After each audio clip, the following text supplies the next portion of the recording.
everyone. Once again I welcome you all in the series of clauses and phrases. इस series के पिछले 2 videos में upload कर चुकी हूँ जिसमें मैंने आपको क्लॉजेस का इंट्रोडक्शन, आप एक क्लॉज को और फ्रेज को कैसे पहचानेंगे कि एक सेंटेंस में क्लॉज क्या होता है, फ्रेज क्या होता है, as well as types of clauses क्या होते हैं, main and subordinate clauses, right. और उसके बाद हमने डिस्कस किया था पार्ट 2 में कि सबऑर्डिनेट क्लॉज होते हैं वो 3 तरह के होते हैं, नाउन, एडजेक्टिव एंड एडवर्बियल, जिसमें हम नाउन क्लॉज के बारे में ऑलरेडी डिटेल में पढ़ चुके हैं पिछले वीडियो में। तो आज इस वीडियो में हम बाकी के 2 clauses that is adjective and adverbial clauses इसके बारे में डिस्कस करेंगे। उम्मीद है आपको नाउन क्लॉजेस और पिछली सारी चीज़ें अब तक के समझ में आ गई होंगी। चलिए आगे बढ़ते हैं, हम एडजेक्टिव क्लॉज के बारे में बात करते हैं। सो स्टूडेंट्स, जैसे हमने नाउन क्लॉज में पढ़ा कि जो नाउन क्लॉज होते हैं वो एक सेंटेंस में किसका काम करते हैं, नाउन का काम करते हैं। इसी तरह से हम पढ़ेंगे कि जो एडजेक्टिव क्लॉजेस होते हैं वो नाउन और प्रोनाउन को मॉडिफाई करते हैं, मतलब वो नाउन और प्रोनाउन के बारे में ही बता रहे होते हैं, उनको मॉडिफाई कर रहे होते हैं। अभी आप एग्जांपल्स देखेंगे समझ जाएंगे। एडजेक्टिव क्लॉज को ही रिलेटिव या एडजेक्टिवल क्लॉज कहा जाता है और इसमें भी हम सब्जेक्ट वर्ब यूनिट पे ध्यान देंगे। ये चीज़ आपको हर क्लॉज में याद रखनी है कि कोई भी क्लॉज है तो वहाँ पे सब्जेक्ट वर्ब यूनिट को ध्यान में रखना है, ये एक यूनिट में प्रेजेंट होंगे। और फ्रेजेस में ये चीज़ नहीं होगी, राइट स्टूडेंट्स। तो फ्रेजेस में सब्जेक्ट वर्ब यूनिट नहीं प्रेजेंट होता है और क्लॉजेस में प्रेजेंट होता है। तो यहाँ पे भी हम सब्जेक्ट वर्ब यूनिट का ध्यान रखेंगे। और यहाँ पे क्या मेन चीज़ है कि ये जिस भी नाउन के बारे में बात करता है, ठीक है, जैसे एक सेंटेंस में किसी नाउन की बात हो रही तो जो सब्जेक्ट है उसी को ही मॉडिफाई करेगा, उसके बारे में ही बात हो रही। फॉर एग्जांपल अगर मैं किसी किताब की बात करूं तो उस बुक के बारे में मैं कुछ बता रही हूँ कि वो बुक मेरी फेवरेट है, तो आगे का जो सेंटेंस है जो उस बुक को डिस्क्राइब कर रहा है वो क्या हो गया, एडजेक्टिव क्लॉज। यहाँ पे देखिए मैंने 3 टिप्स लिखी हुई है। एडजेक्टिव क्लॉज एडवर्बियल और नाउन क्लॉज के कंपैरिजन में बहुत आसानी से पहचाने जा सकते हैं। और आप जब एक्सरसाइजेस भी सॉल्व करेंगे, अभी मैं आपको इसके एंड में कुछ अलग से जो आपकी बुक के स्टेटमेंट्स हैं वो सॉल्व कराऊंगी, तो आप समझ जाएंगे कि एडजेक्टिव क्लॉज क्या होते हैं। Tip number 1, comes after the noun they modify. तो ये बहुत ही इंपॉर्टेंट है। आप किसी भी सेंटेंस में देखोगे तो एडजेक्टिव क्लॉजेस वही होते हैं जो क्या करते हैं, वो तुरंत उस नाउन के बाद आएंगे जिसको वो मॉडिफाई कर रहे होते हैं, राइट। और उसके अलावा ये दूसरा जो है they usually begin with the relative pronoun. तो रिलेटिव प्रोनाउन आपके क्या हो गए, पिछले वीडियो में आपने देखा था हु, दैट, whom, ये सभी क्या है आपके रिलेटिव प्रोनाउन है। विच, whom, आपको मैंने पूरा चार्ट इसका प्रोवाइड किया था पिछली वीडियो में, सेकेंड वीडियो में रिलेटिव प्रोनाउन की। तो ये किससे शुरू होते हैं, टिप 2 रिलेटिव प्रोनाउन से। विच और व्हाट टाइप ऑफ। अब इसको कंफर्म करने के लिए कि एडजेक्टिव ही क्लॉज है, उसके लिए आप जैसे नाउन में क्या क्वेश्चन पूछते थे, व्हाट, क्या, अगर कोई चीज़ हो रही है तो क्या, तो उसका जो क्या का आंसर होगा वो पर्टिकुलर क्लॉज होगा। इसी तरह से एडजेक्टिव क्लॉज में जब आप क्वेश्चन पूछेंगे विच या विच टाइप ऑफ, तो जो एडजेक्टिव क्लॉज होगा वो उसका आंसर होगा। आइए इसको एग्जाम्पल्स के थ्रू समझते हैं। Have you seen the book, क्या तुमने वो बुक देखी है, ठीक है। अब कौन सी बुक, दैट आई लॉस्ट, जो मेरी खो गई है। तो दैट यहाँ पे क्या है, रिलेटिव प्रोनाउन है, और दैट आई लॉस्ट क्या हो गया। अब यहाँ पे ध्यान दीजिए द बुक, तो द बुक क्या है, ये नाउन ही तो है ना, इस बुक के बारे में बात हो रही है कि क्या तुमने वो किताब देखी है। अब जब क्वेश्चन पूछा गया यहाँ से समझते हैं। टिप नंबर 1 देखिए, कम्स आफ्टर द नाउन, तो ये नाउन है और नाउन के बाद आ रहा है ये क्लॉज। टिप नंबर 2 देखिए, usually begin with the relative pronoun, तो ये क्या है, दैट आपका रिलेटिव प्रोनाउन है। विच और व्हाट टाइप ऑफ, क्वेश्चन पूछिए, आप ये हटा दीजिए और यहाँ से पूछिए have you seen the book, which book, तुमने कौन सी बुक देखी है। तो इसका जवाब क्या आएगा, दैट आई लॉस्ट, जो मेरी खो गई है, जो मैंने खो दी है, ठीक है। तो ये क्या हो गया आपका, ये कंफर्म हो गया कि ये क्या है, एडजेक्टिव क्लॉज है। उम्मीद है आप सभी को समझ में आ रहा है। अगर आपको समझ में आ रहा है तो प्लीज़ वीडियो को लाइक करना और कमेंट बॉक्स में कमेंट करके मुझे ज़रूर बताइएगा अगर आपको कोई भी कंफ्यूजन होता है। सेकेंड स्टेटमेंट देखिए, the boy who is standing there is my brother, ठीक है, वो जो लड़का वहाँ खड़ा है वो मेरा भाई है। अब किसके बारे में बात हो रही है, बॉय के बारे में बात हो रही है। तो ये बॉय क्या हो गया, नाउन हो गया। अब आपको पता है कि हु क्या है, ये रिलेटिव प्रोनाउन है। देखिए क्लॉजेस को करने से पहले आपको ये सारी चीज़ें याद होनी चाहिए कि सबऑर्डिनेट कंजक्शंस क्या होते हैं, कोऑर्डिनेटिंग कंजक्शंस क्या होते हैं, रिलेटिव प्रोनाउंस क्या होते हैं। जैसे हम लोगों ने अभी पिछला चैप्टर पढ़ा था डायरेक्ट इनडायरेक्ट, तो उसमें मैंने आपको बताया था कि उसको समझने के लिए आपको टेंसेस पता होने चाहिए, क्योंकि आपको क्या करना होता है, आपको पहले पहचानना होता है कि वो कौन सा टेंस है और वो किस टेंस में कन्वर्ट होगा। इसी तरह से यहाँ पे आपको ये चीज़ें पता होनी चाहिए कि ये नाउन है, ये रिलेटिव प्रोनाउन है। अब वो लड़का जो बाहर खड़ा है, ठीक है, the boy who is standing there is my brother. तो ये क्या हो गया, ये आपका पूरा हो गया एडजेक्टिव क्लॉज। उस लड़के के बारे में बात हो रही है कि वो लड़का, so the boy, which boy, कौन सा बॉय। अगर आप उसके बारे में कुछ बोलोगे द बॉय, तो विच बॉय, तो वो जो बाहर खड़ा हुआ है वो मेरा भाई है, तो हु इज स्टैंडिंग देयर। ठीक है, यहाँ तक कि आपका क्या है, ये आपका एडजेक्टिव क्लॉज है। ये मेन क्लॉज भी है आपका, the boy is my brother. इसको अगर आप इस तरह से लिखोगे तो ये मेन क्लॉज भी हो जाएगा। तो ये आपका इतना पोर्शन सबऑर्डिनेट क्लॉज है। अब देखो यहाँ पे, क्योंकि ये एक वर्ब ऑलरेडी है, यहाँ पे दूसरा वर्ब नहीं होगा, तो the boy who is standing there, इतना हमारा ये एडजेक्टिव क्लॉज में नहीं आएगा। ठीक है, इसी तरह से नीचे देखिए, the movie which is my favourite. अब यहाँ पे भी इज है, यहाँ पे भी इज है, तो एक क्लॉज में दो दो वर्ब तो नहीं होंगे ना। तो ये द मूवी नाउन है, विच रिलेटिव प्रोनाउन है, इज माई फेवरेट। तो इतना जो पार्ट है ये आपका क्या है, एडजेक्टिव क्लॉज है। और यहाँ से ये जो है ये इस सेंटेंस को कैरी करेगा, the movie is being shown on TV tomorrow. ये मैंने टुमारो शॉर्ट में लिखा हुआ है, तो वो क्या है, वो मूवी टीवी पे कल दिखाई जा रही है। तो इस तरह से आपको ध्यान रखना है कि एक क्लॉजेज में आपको सब्जेक्ट और वर्ब का भी ध्यान देना है कि एक क्लॉज में दो दो वर्ब, बार बार वर्ब रिपीट नहीं होंगे। तो इस तरह से आप सेंटेंसेस को डिवाइड भी करेंगे।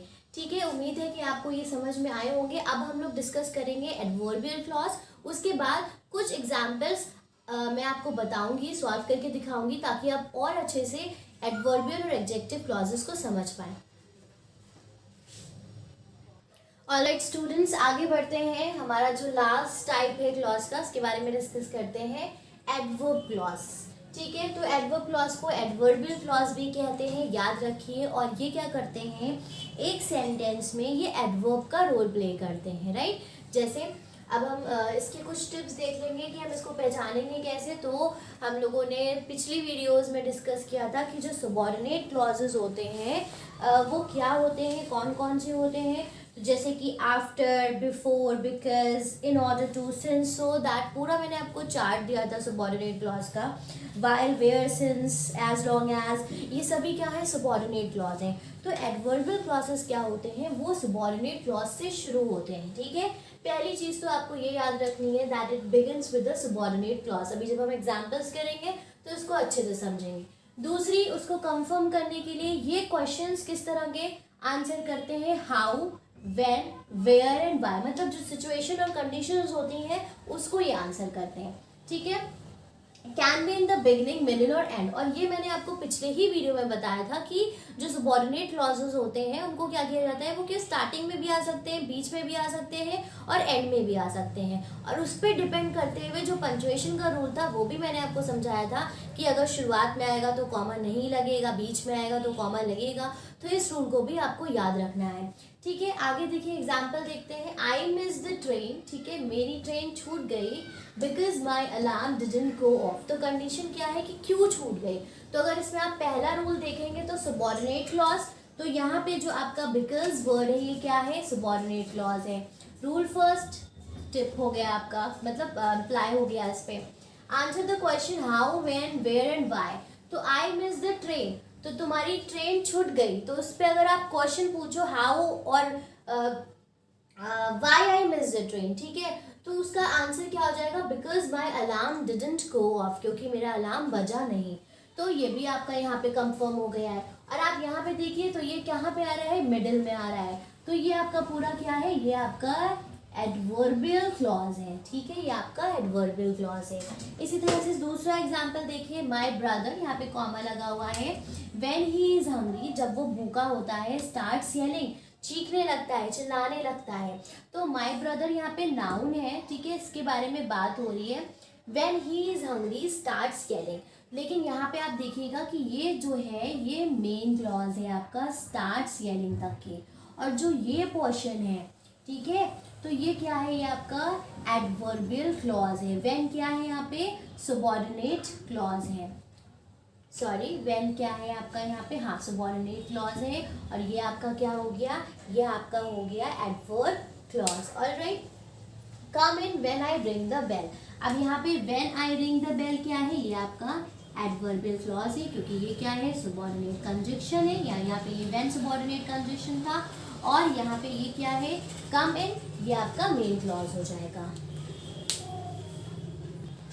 यहाँ पे आप इस स्टेटमेंट से कंफ्यूज मत होइएगा, ये एडजेक्टिव क्लॉज नहीं है। यहाँ पे my brother when he is hungry, तो एक कंडीशन बताई जा रही है। अभी आप एडवर्बियल क्लॉजेस में आगे कई सारी चीज़ें आपको और मैं पढ़ाऊंगी, जो इसकी मेरी नेक्स्ट पार्ट होगा, उसमें बताऊंगी कि एडवर्बियल क्लॉजेस की कई सारी कंडीशंस होती हैं, प्लेस, कंडीशंस, इसके हिसाब से भी एडवर्बियल क्लॉजेस को यूज़ किया जाता है। तो यहाँ पे माई ब्रदर नाउन तो है, लेकिन ये उसको मॉडिफाई नहीं कर रहा है, ये उसकी कंडीशन बताई जा रही है। व्हेन ही इज़ हंग्री, जब वो भूखा होता है तो वो चिल्लाने लगता है, वो क्या करता है, चिल्लाने लगता है। तो माई ब्रदर, अगर ये सेंटेंस ना देखें आप, सिर्फ माई ब्रदर से स्टार्ट्स येलिंग, तो ये तो मेन क्लॉज हो गया, ठीक है। अब यहाँ का जो ये बीच का है, ये क्या है, ये आपका एडवर्बियल क्लॉज है, क्योंकि ये सबऑर्डिनेट से शुरू हो रहा है। और अगर आप क्वेश्चन पूछो माई ब्रदर स्टार्ट्स येलिंग, ठीक है, अगर आप ये हटा दो और क्वेश्चन पूछो my brother starts yelling when, कब चिल्लाने लगता है, तो उसका आंसर आएगा जब वो भूखा होता है। तो ये आपका क्या है, ये आपका एडवर्बियल ही क्लॉज है, इसको आप एडजेक्टिव से कंफ्यूज नहीं होंगे। कम इन, अंदर आओ, ये आपका मेन क्लॉज हो गया। When I ring the bell, तो ये भी क्या है, एक कंडीशन है कि जब मैं घंटी बजाऊंगा तब अंदर आ जाना। यहाँ पे देखिए सबऑर्डिनेट कंजक्शन है व्हेन, और आई रिंग द बेल, ये आपका पूरा यहाँ से लेके यहाँ तक का क्या हो गया, एडवर्बियल क्लॉज हो गया। तो आपको कुछ चीज़ें हैं जो याद रखनी है, जो मैंने आपको टिप्स बताई हैं, आप चाहें तो उसको नोट डाउन कर लीजिए, कहीं पे नोट कर लीजिए कि ये किस तरह के क्वेश्चन आंसर करेगा, how, when, where and why, ठीक है। नाउन क्लॉजेस जब पढ़ाया था वहाँ पे मैंने आपको बताया था कंफर्म करने के लिए कि या तो आप प्रोनाउन से उसको रिप्लेस करके देखो, 4 रूल्स बताए थे, 4 टिप्स बताई थी, उन चारों को आपको कंफर्म करके देखना है कि वो नाउन क्लॉज है कि नहीं, और क्वेश्चंस क्या पूछना है, व्हाट, ठीक है।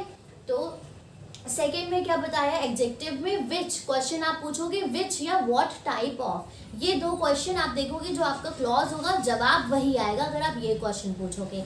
और यहाँ पे एडवर्बियल क्लॉज में आप क्वेश्चन पूछेंगे how, when, where and why, मतलब ये सभी किसके लिए होता है, हाउ कैसे, कब, कहाँ, क्यों, तो ये कंडीशंस के लिए होता है ना, कि कोई कुछ हो गया कहीं पे, किसी जगह पे, प्लेस के बारे में बात हो रही है, तो उन सभी में हम क्या करते हैं, ये क्वेश्चन पूछते हैं। आप इस तरह से करके स्टेटमेंट्स देखेंगे तो आप आसानी से सेंटेंसेस को सॉल्व कर पाएंगे। ओके, अब मैंने यहाँ पे कुछ स्टेटमेंट्स लिखे हुए हैं, कुछ सेंटेंसेस लिखे हुए हैं, और आपको पहचानना है कि इनमें से सबऑर्डिनेट क्लॉजेस हैं क्या है, और उनकी कौन से टाइप के हैं, मतलब नाउन क्लॉज कौन है, एडजेक्टिव क्लॉज कौन है, और एडवर्बियल क्लॉज कौन है। तो हम इनको रूल्स के अकॉर्डिंग पढ़ेंगे। सबसे पहले नाउन क्लॉज के लिए आपको पता है कि क्या रूल होना चाहिए, एडवर्ब के लिए पता है क्या रूल होना चाहिए, और एडजेक्टिव के लिए पता है। तो सबसे पहला सेंटेंस देखते हैं, my believe is that she is innocent, तो मेरा जो यकीन है, मेरा जो मानना है वो ये है कि वो कैसी है, वो इनोसेंट है। अब यहाँ पे देखिए, तो आप सबसे पहले क्या देखेंगे, आपने सब में पढ़ा हुआ है कि अगर सबऑर्डिनेटिंग कंजक्शन है, डैट है, WH वर्ड्स हैं, तो वहाँ से वो क्या होते हैं, सबऑर्डिनेटिंग कंजक्शंस होते हैं। क्योंकि जो हम लोगों ने पहली वीडियो डिस्कस करी थी उसमें हमने यही पढ़ा था कि सबऑर्डिनेटिंग कंजक्शन को पहचानने की क्या पहचान है, या तो रिलेटिव प्रोनाउन हो या फिर सबऑर्डिनेटिंग कंजक्शन हो। तो हम यहाँ से देखेंगे कि भाई यहाँ पे क्या है, ये सबऑर्डिनेटिंग कंजक्शन वो है, क्लॉज है। अब सबऑर्डिनेटिंग क्लॉज है तो कौन से टाइप का है, तो दैट से ये क्या है, हमारा सबऑर्डिनेटिंग क्लॉज है। और इससे पहले, दैट से पहले देखिए क्या है, वर्ब है ना, वर्ब है। तो आपको याद होगा कि नाउन क्लॉज में मैंने बताया था आपको 4 रूल्स की, क्लॉज से पहले क्या आएगा, वर्ब आएगा। एंड अगर आप क्वेश्चन पूछते हो व्हाट, माई बिलीव इज, मेरा मानना है कि वो इनोसेंट है, तो अगर मैं क्वेश्चन पूछूं, यहाँ पे मैंने अगर क्वेश्चन पूछा व्हाट, अगर मैंने यहाँ पे क्वेश्चन पूछा वॉट इज माई बिलीव, मेरा मानना क्या है, तो मेरा मानने का आंसर क्या आएगा, दैट शी इज इनोसेंट। ठीक है, यहाँ पे जो नाउन का ये रूल है वो भी फिट बैठता है। ठीक है, उसके अलावा ये वर्ड यहाँ पे प्रेजेंट है, मैंने बोला था कि आप सर्च करेंगे for the words how, if, that and WH words, तो यहाँ पे दैट प्रेजेंट है। तीसरा रूल भी यहाँ पे फिक्स बैठ रहा है, and my believe is that. अगर आप सिर्फ प्रोनाउन से रिप्लेस करो, दैट प्रोनाउन भी तो है ना, रिलेटिव प्रोनाउन, ये हटा दो, शी इज इनोसेंट, तो माई बिलीव इज दैट, इसका मतलब ये भी सेंटेंस है, ये इसके मायने निकल रहे हैं। तो अब यहाँ पे ये क्या हो गया, ये कंफर्म हो गया कि ये क्या है, नाउन क्लॉज है। ठीक है, चारों रूल्स के अकॉर्डिंग, बाकी भी सेंटेंसेस हम रूल्स के अकॉर्डिंग देखेंगे। A house that is too big, अब एक घर के बारे में बात हो रही है जो कि बहुत बड़ा है, टू लार्ज या बिग इज अ बर्डन, वो क्या है, एक बर्डन के जैसा है। तो यहाँ पे अ हाउस क्या है, नाउन है। घर के बारे में बात हो रही है, घर को मॉडिफाई करा जा रहा है, that is too large is a burden. That क्या है, यहाँ पे जब हम लोगों ने एडजेक्टिव्स पढ़े तो हमने बात करी कि एडजेक्टिव क्लॉजेस जो पढ़े थे उसमें डिस्कस किया था कि इसके 3 रूल्स बताए थे, 3 टिप्स। सबसे पहला कि वो उस नाउन से पहले आएगा जिसको मॉडिफाई करेगा, तो ये नाउन से पहले आ रहा है जिसको वो मॉडिफाई कर रहा है। दूसरा रूल बताया था कि वो किससे शुरू होते हैं, रिलेटिव प्रोनाउन से। क्या, जिस घर की बात हो रही है यहाँ पे रिलेटिव प्रोनाउन यूज हो रहा है। And answer the question which, और ये किस तरह के क्वेश्चंस को आंसर करते हैं, विच या व्हाट टाइप ऑफ। तो अ हाउस, तो आप पूछ सकते हो ना कौन सा house, which type of house, कैसे घर की बात हो रही है, कैसे घर की बात हो रही है, किस तरह के घर की बात हो रही है। तो आंसर क्या आएगा, जो कि बहुत बड़े होते हैं वो एक बर्डन है। तो देखिए यहाँ पे तीनों रूल्स फिक्स बैठ रहे हैं ना। पहला रूल कि वो नाउन से पहले आएगा, तो नाउन के मतलब नाउन के से वो जुड़ा हुआ है। ठीक है, पहले नहीं, सॉरी, बाद में आएगा, नाउन के बाद में आएगा जिस नाउन को वो मॉडिफाई कर रहा है। अभी मैंने आपको यही बताया था। फिर usually begin with the relative noun, वो भी यहाँ पे है। तीसरा क्वेश्चन भी हमारा फिक्स हो रहा है। तो ये क्या हो गया, ये हो गया आपका एडजेक्टिव क्लॉज, और इसको पहचानना बहुत ही आसान है। आप देखेंगे एडजेक्टिव क्लॉजेस जितने भी आएंगे आप बिल्कुल 2 सेकेंड से पहचान लेंगे। जहाँ पे कोई नाउन है और उसी के बारे में कोई बात, उसके बाद कोई बात उसके बारे में हो रही है, तो वो क्या हो गया, एडजेक्टिव क्लॉज हो गया। अब देखिए, दिस इज द स्पॉट, ये वो जगह है, दिस इज द स्पॉट, तो ये नाउन हुआ ना, जगह के बारे में बात हो रही है। जो द स्पॉट है ये क्या है, ये नाउन है। वेयर द एक्सीडेंट हैपेंड, जहाँ क्या हुआ था। विच स्पॉट, अगर आप क्वेश्चन पूछो दिस इज द स्पॉट, ये कौन सा स्पॉट है, विच स्पॉट इज दिस, ये कौन सा स्पॉट है। अगर आप यहाँ पे क्वेश्चन पूछते हो विच स्पॉट इज दिस, तो आंसर क्या आता है, जहाँ पे एक्सीडेंट हुआ। तो वेयर द एक्सीडेंट हैपन, तो ये सबऑर्डिनेट क्लॉज से यूज हो रहा है भाई, ये तो सबऑर्डिनेट कंजक्शन से यूज हो रहा है, ये तो सबऑर्डिनेट क्लॉज का ही रूल है। तो वेयर द एक्सीडेंट हैपन, ये हमारा पूरा क्या हो गया, ये कंफर्म हो गया कि ये क्या है, एडजेक्टिव क्लॉज है। ठीक है स्टूडेंट्स, उम्मीद है आपको समझ में आ रहा है। आप सारे सेंटेंसेस इन्हीं रूल्स के अकॉर्डिंग जब सॉल्व करेंगे तो देखिएगा कि कितना आसान हो जाएगा आपके लिए तीनों क्लॉजेस को समझना, और सारे सेंटेंस मिनटों में आप सॉल्व कर पाएंगे। नेक्स्ट देखिए, she is prettier than I thought, मैंने जो सोचा था कि वो खूबसूरत है वो उससे भी कहीं ज़्यादा खूबसूरत है। तो यहाँ पे एक कंपैरिजन है कि मेरी जो सोच थी वो उससे ज़्यादा सुंदर है। तो मैंने आपको बताया था ना कि एडवर्बियल क्लॉजेस में कुछ सिचुएशंस, कुछ कंडीशंस होती हैं। एडवर्बियल क्लॉज अभी जब मैंने आपको बताया तो बताया कि सबऑर्डिनेटिंग कंजक्शन से शुरू होंगे वो, ठीक है, और जो यहाँ पे सबऑर्डिनेटिंग कंजक्शन दिया हुआ है, सबऑर्डिनेटिंग कंजक्शन से शुरू हो रहा है। पहला rule, they answer the questions, किस तरह के क्वेश्चंस आंसर करते हैं, how, when, where and why. तो शी इज प्रिटियर देन, मतलब आप कितनी ज़्यादा प्रिटियर है, तो कंपैरिजन यहाँ पे शो हो रहा है कि वो मेरी सोच से ज़्यादा, इतना मैंने सोचा भी नहीं था, उससे ज़्यादा वो प्रिटियर है। तो यहाँ पे क्या हो जाएगा, जो, और इस तरह से हम इसको चेंज भी कर सकते हैं। जो ये एडवर्बियल क्लॉजेस होते हैं उसको हम चेंज भी कर सकते हैं। तो ये क्या हो जाएगा, जहाँ पे यहाँ पे ये रूल नहीं अप्लाई है, यहाँ पे सिंपल ये है कि कंपैरिजन हो रहा है किसी चीज़ का, जो जहाँ पे कंपैरिजन होता है उसको सिंपल आप क्या कह सकते हो कि वो एडवर्बियल क्लॉजेस होते हैं। अभी आगे ये जो सेंटेंस है ये अभी आगे मैं एडवर्बियल क्लॉजेस को और डिफाइन करके पढ़ाऊंगी। तो जहाँ पे प्लेस, पोजीशन, कंडीशन, सिचुएशन या किसी चीज़ का रिजल्ट होता है, वहाँ पे जो सिचुएशन होता है क्लॉज, वो एडवर्बियल क्लॉज होता है। जैसे ये वाला भी जो सेंटेंस है ये भी एडवर्बियल क्लॉज का है। ही वर्क सो हार्ड, उसने बहुत ज़्यादा मेहनत करी, ये मेन क्लॉज हो गया। दैट ही मेड हिमसेल्फ हिल, तो ये दैट क्या हो गया, ये आपका सबऑर्डिनेटिंग, यहाँ से क्या हो गया सबऑर्डिनेट क्लॉज हो गया, और ये आपका कौन सा क्लॉज है, एडवर्बियल क्लॉज है। अब देखो ये एडवर्बियल क्लॉज है कैसे, क्योंकि यहाँ पे एक कंडीशन बताई जा रही है कि उसकी मेहनत करने के वजह से इतनी मेहनत करी कि उसका परिणाम क्या हुआ, उसका रिजल्ट क्या हुआ। यहाँ पे रिजल्ट है और यहाँ पे ये वाले सेंटेंस में कंपैरिजन था, ठीक है। तो रिजल्ट क्या हुआ कि वो बीमार हो गए। तो जहाँ पे रिजल्ट्स या कंपैरिजन या प्लेसेस या पोजीशन इस तरह की बातें होती हैं और वो एडवर्बियल क्लॉजेस में आते हैं, वो हम इसकी नेक्स्ट वीडियो में डिटेल में स्टडी करेंगे, ठीक है। यहाँ पे आप इस तरह से भी लिख सकते हो, ये आपका क्या हो गया, एडवर्बियल क्लॉज हो गया। ये देखिए, आई डिडंट ईट एनीथिंग, मैंने कुछ नहीं खाया, although I was very hungry, तो ये क्या हो गया, आपका सबऑर्डिनेटिंग कंजक्शन हो गया। पहला रूल जो आपका था कि सबऑर्डिनेटिंग कंजक्शन से शुरू होगा। दूसरा रूल जो मैं अभी बता रही थी, how, when, where and why. तो ये जो क्वेश्चन है ये पूछा जाएंगे। तो आई डिडंट ईट एनीथिंग, क्यों नहीं खाया, तो although I didn't eat anything although I was very hungry, तो क्या हुआ कि भूखे होने के बावजूद भी कोई चीज़ नहीं खाई, तो ये क्या हो गया, ये भी आपका एडवर्बियल क्लॉज हो गया। ये भी एक कंडीशन है, ये रूल याद रखिएगा। अभी कुछ सेंटेंस में इस रूल के अकॉर्डिंग भी आपको करवा देती हूँ। अभी जो मैंने आपको एक सेंटेंस यहाँ पे लिखवाया था अभी इसी वीडियो में, I missed my train because the alarm didn't go of, ठीक है, ये सेंटेंस था। तो अगर इस सिचुएशन में आप ये सारे कंडीशन के सेंटेंसेस यूज करेंगे तो ये सेंटेंस भी क्या है, एडवर्बियल क्लॉज है। और जो ये 3 सेंटेंसेस मैंने यहाँ पे लिखे हैं ये अलग अलग कंडीशंस के हैं, जो अभी हम आगे जो हमारी वीडियो होगी एडवर्बियल क्लॉजेस की उसमें डिस्कस करेंगे कि क्लॉज ऑफ प्लेस क्या होता है, क्लॉज ऑफ पर्पस क्या होता है। जैसे मैं एग्जाम्पल आपको बताऊँ, I will give you a map so that you can find the way, तो यहाँ पे जैसे मैंने कहा मैं तुम्हें मैप दूंगी ताकि तुम्हें रास्ता मिल जाए, तो ये क्या है, इसको कहते हैं क्लॉज ऑफ पर्पस। तो इस तरह के जो सेंटेंसेस होते हैं वो भी एडवर्ब में आते हैं। जैसे यहाँ पे कंपैरिजन था, यहाँ पे रिजल्ट था, यहाँ पे एक कंडीशन थी कि मैं भूखी भी थी तो भी मैंने कुछ नहीं खाया, ठीक है। तो क्लॉजेस ऑफ रिजल्ट ये वाला था, क्लॉजेस ऑफ रिजल्ट जहाँ पे बच्चे ने इतनी मेहनत करी कि वो बीमार हो गया। इसी तरह से क्लॉजेस ऑफ प्लेस होते हैं, क्लॉजेस ऑफ टाइम होते हैं। जैसे let's wait until the rain stop, मतलब जब तक के इंतजार करो तब तक के बारिश ना रुक जाए।